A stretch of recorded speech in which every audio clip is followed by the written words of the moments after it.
আসসালামু আলাইকুম। আমি জিসান পারভেজ। অনলাইন থেকে 3 সপ্তাহ আগে কচুর চারা আনছিলাম, লতি কচু লাগাইলাম। আজ দেখাবো অল্প কিছু জায়গায় লসুর কচুগুলো কি অবস্থা। দেখেন, এগুলো অনলাইন থেকে আনা, অর্ডার দেওয়া।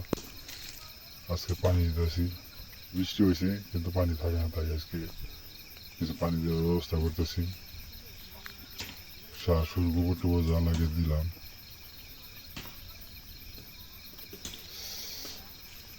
পরবর্তী ভিডিও বানাবো আবার লতি ধরার পরে।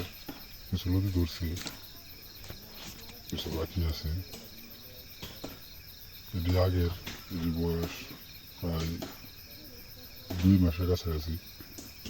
80টা কচুর লতি আগে এনে লাগাইছিলাম ট্রাই করার জন্য। সাইডে কুমড়া গাছ লাগাই দিছি।